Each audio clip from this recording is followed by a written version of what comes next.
warahmatullahi wabarakatuh.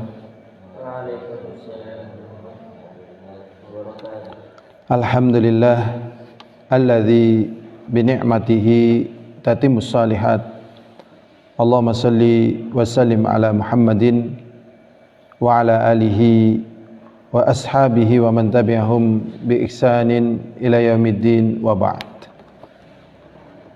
Kita akan melanjutkan pembacaan kitab Khulasah Ta'zimil Ilmi, ringkasan memuliakan ilmu, karya Syekh Saleh bin Abdullah Al-Utsaimin. Dan kita telah sampai pada prinsip yang kedua di dalam mengagungkan ilmu. Prinsip yang kedua adalah ikhlasun niyati fi, memurnikan niat hanya untuk Allah Subhanahu wa ta'ala di dalam mencari ilmu. Beliau mengatakan innal ikhlasal a'mal asasun qabuluha, sesungguhnya keikhlasan amalan adalah pondasi diterimanya amalan tersebut. Wasullamu usuluha, dan merupakan tangga sampainya ilmu tersebut sebagai amal saleh kepada Allah Subhanahu wa ta'ala. Allah Subhanahu wa ta'ala berfirman, wa ma umiru illa liya'budullaha mukhlishina lahuddina hunafa'a, dan tidaklah mereka diperintahkan oleh Allah Subhanahu wa ta'ala illa liya'budullah, kecuali untuk beribadah kepada Allah, mukhlishina lahuddin, dengan memurnikan ibadah hanya untuk Allah Subhanahu wa ta'ala, hunafa'a, dengan berpaling dari syirik dan kembali kepada tauhid. Di dalam Sahih Bukhari dan juga Sahih Muslim diriwayatkan dari Umar, semoga Allah meridainya, sesungguhnya Rasulullah sallallahu alaihi wasallam bersabda, al-a'malu binniyah wa likulli imri'in ma nawa, amalan-amalan itu bergantung pada niatnya. Wa likulli imri'in ma nawa, dan setiap manusia itu tergantung pada niatnya. Jadi setiap amalan manusia itu tergantung pada niatnya. Beliau mengatakan, wa ma sabaqa man sabaq wala wasala man wasala minas salaf as-salihin illa bi ikhlasillahi rabbil alamin. Dan tidaklah yang memenangkan dalam fastabiqul khairat, dalam perlombaan kepada kebaikan, dari orang yang memenangkan, wala wasala man wasala, dan tidaklah dari kalangan salafun salih yang sampai amalannya kepada Allah SWT illa bi ikhlas lillahi rabbil alamin, kecuali sebabnya, pondasinya adalah keikhlasan kepada Allah Rabbul Alamin. Ini ucapan yang benar karena Abu Bakar As-Siddiq radhiyallahu taala anhu menjadi orang yang termulia setelah Rasulullah sallallahu alaihi wasallam, menjadi sahabat yang paling mulia dari sahabat Nabi Muhammad sallallahu alaihi wasallam. Di atasnya Umar bin Khattab radhiyallahu taala anhu, sebabnya adalah keikhlasan apa yang ada di dalam dada Abu Bakar radhiyallahu taala anhu. Ini yang menyebabkan, yang memenangkan di kalangan para salafun saleh, disebabkan karena keikhlasan di antara mereka. Berkata Abu Bakar Al-Marudhi, semoga Allah merahmatinya, sami'tu rajulan yaqulu li Abi Abdullah, aku mendengar seseorang mengatakan kepada Abu Abdullah, yakni Ahmad bin Hanbal. Maksudnya Abu Abdullah di sini adalah Imam Ahmad bin Hanbal. Jadi dua anak Rasulullah, dua anak Imam Ahmad yang terkenal, Abdurrahman dan Abdullah. Beliau kadang dipanggil dengan Abdurrahman, Aba Abdurrahman, padahal Abdurrahman ini anak yang kedua karena memiliki ya kemuliaan yang lebih besar sehingga terkenal. Tapi beliau asalnya diundang dengan Abu Abdillah. Jadi ditanya beliau oleh Abu Bakar Al-Marudhi, wa dzakar lahu as-sidq wal ikhlas. Dijawab oleh Imam Ahmad, sebabnya adalah jujur dan keikhlasan. Faqala Abu Abdillah, kemudian Imam Ahmad menjawab, yaitu Abu Abdillah Imam Ahmad, bihadza irtafa'al qaum, dengan sebab keikhlasan ini satu kaum diangkat derajatnya oleh Allah SWT. Jadi keikhlasan ini kekuatan yang paling kuat di antara hamba-hamba Allah, sehingga di antara mereka menjadi pemenang terletak pada keikhlasan mereka. Wa inna ma yanalul mar'u al-ilma ala qadri ikhlasih, dan seseorang hamba akan mendapatkan berkahnya ilmu, kebaikannya ilmu seukuran dia di dalam ikhlas kepada Allah di dalam ilmunya. Wal ikhlasu fil ilmi yaqumu ala arba'ati usulin, dan keikhlasan di dalam meraih ilmu dibangun di atas 4 pondasi. Biha tatahaqqaqa niyatul ilmi lil muta'allimi idza qasadaha. Maka dengan 4 pondasi ini akan terrealisasi niat mencari ilmu bagi orang yang ingin mencarinya apabila dia niatnya karena ikhlas. Jadi seorang yang mencari ilmu akan mendapatkan ilmu apabila dibangun di atas keikhlasan.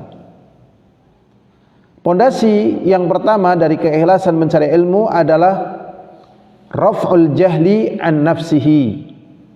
Jadi tatkala seseorang mencari ilmu, niatnya adalah mengangkat kebodohan dari dirinya.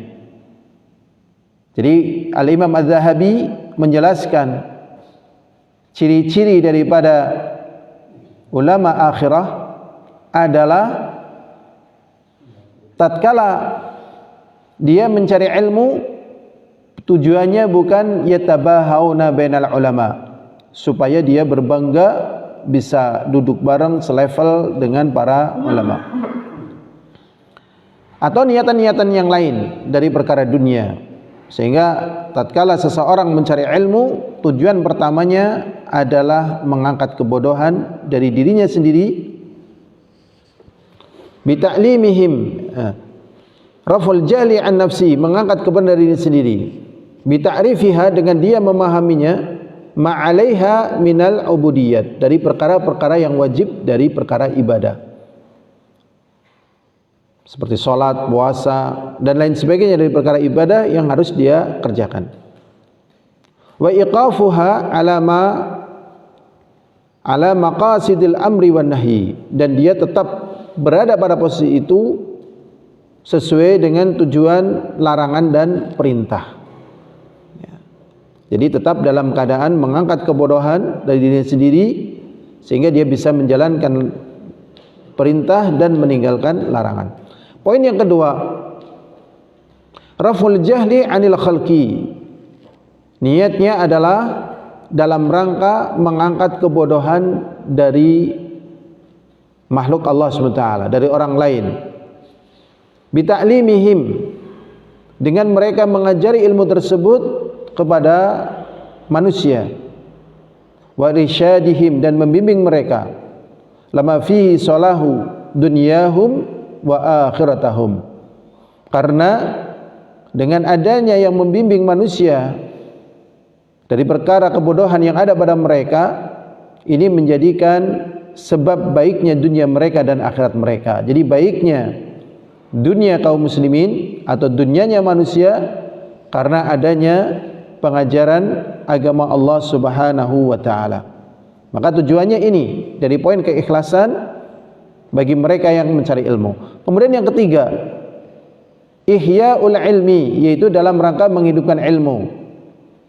Wa hifdzuhu minad dhiya, dan menjaga dari kepunahan atau kehilangan. Jadi ilmu itu akan hidup tatkala dihidupkan, sebagaimana kemaksiatan akan hidup tatkala dihidupkan. Jadi bagaimana sebuah maksiat itu berkembang, menyala, menjadi kuat karena banyak yang menghidupkannya.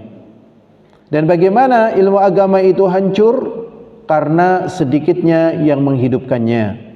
Maka tatkala dia mencari ilmu ikhlas karena Allah, prinsip yang ketiga dari keikhlasannya adalah dalam rangka menghidupkan ilmu agama Allah Subhanahu wa taala.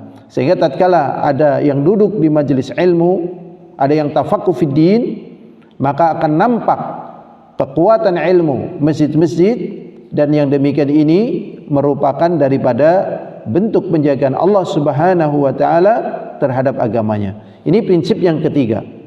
Berikutnya prinsip yang keempat dari pondasi keikhlasan di dalam mencari ilmu adalah al-amalu bil ilmi, beramal dengan ilmu.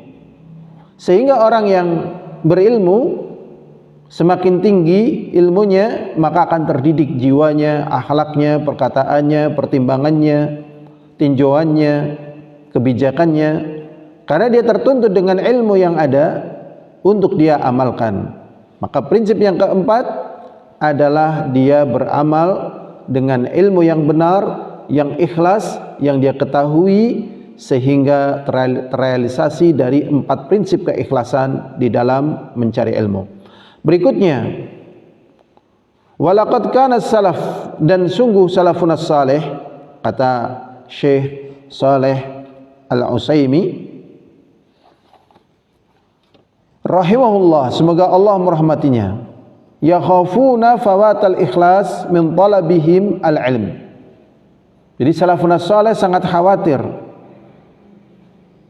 para penuntut ilmu yang ada di kalangan mereka kehilangan keikhlasan dari para santri-santrinya.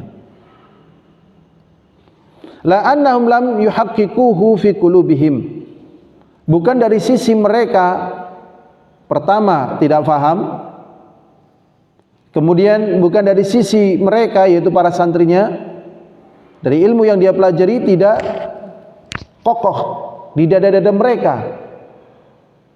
Berarti zahirnya murid-muridnya salafun saleh mereka faham, ilmunya bercokol dan diamalkan, tetapi di situ ada kekhawatiran, yaitu hilangnya keikhlasan di dalam mereka mencari ilmu. Berarti tatkala kita mengetahui demikian agung dan mulianya pondasi-pondasi yang dibangun di dalam mencari ilmu, menunjukkan betapa ilmu itu sangat agung, dan ilmu agama itu adalah agama itu sendiri. Berikutnya hadirun azani wa azakumullah. Su'ilal Imam Ahmad pernah ditanya, hal talabatil ilm lillah, apakah engkau Imam Ahmad mencari ilmu untuk Allah? Apakah para pencari ilmu itu untuk Allah? Maka Imam Ahmad mengatakan lillahi azizun. Keikhlasan. Jadi pertanyaannya kepada Imam Ahmad, apakah engkau wahai Imam Ahmad mencari ilmu karena keikhlasan kepada Allah? Maka beliau menjawab, faqal lillahi azizun. Mencari ilmu ikhlas karena Allah itu sangat berat. Sehingga sebagaimana yang kita ketahui betapa sedikitnya orang yang diberikan kemampuan untuk mencari ilmu. Imam Ahmad sendiri mengatakan mencari ilmu ikhlas karena Allah itu adalah perkara berat. Berikutnya beliau mengatakan walakinnahu syai'un hubbiba ilayya fatalabtuhu. Tetapi ada satu kekuatan yang mendorong untuk bertahan, mempertahankan ikhlas, sehingga masih terus berjalan di dalam mempelajari ilmu. Kata Imam Ahmad adalah Allah SWT memberikan kepada beliau kecintaan kepada ilmu. Berarti di sini tatkala manusia sudah kehilangan rasa cinta terhadap ilmu, lebih berat lagi dia untuk ikhlas.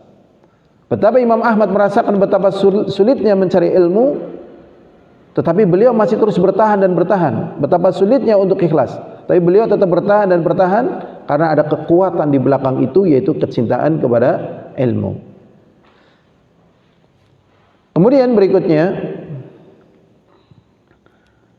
wa man dhayya'al ikhlas fatahu ilmun katsir. Maka barang siapa yang menyia-nyiakan keikhlasan di dalam mencari ilmu, walaupun dia banyak ilmunya, maka dia akan terlewatkan dari ilmunya yang banyak.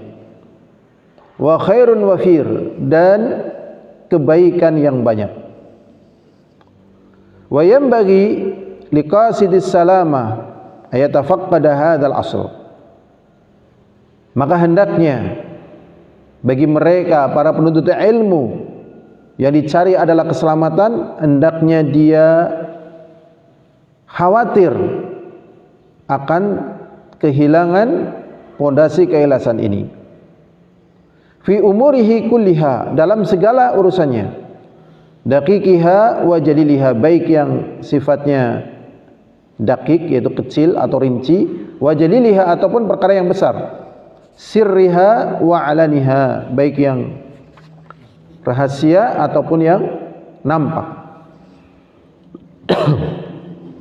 Berikutnya beliau mengatakan wa yahmilu ala hadza tafaqqudi syiddatul mu'alijati niyyah. Dan di dalam perkara ini agar keikhlasan tetap ada, yaitu syiddatu mu'alijati niyyah, yaitu upaya yang kuat, yang luar biasa di dalam menterapi niat yang ada di dalam hatinya. Qala Sufyan ats-Tsauri, berkata Sufyan ats-Tsauri, ma 'alidtu syai'an ashadda 'alayya min niyati. Tidaklah aku lebih menterapi sesuatu yang lebih berat bagi diriku, yang lebih sungguh-sungguh bagi diriku daripada menterapi niatku. Padahal betapa banyak manusia sungguh-sungguh menterapi sakit yang dia derita. Padahal di sini ada sesuatu yang lebih tinggi daripada menterapi sakit yang dia derita, adalah niatnya. Nah, itu pada perkara sakit. Lah bagaimana pada perkara mencari ilmu?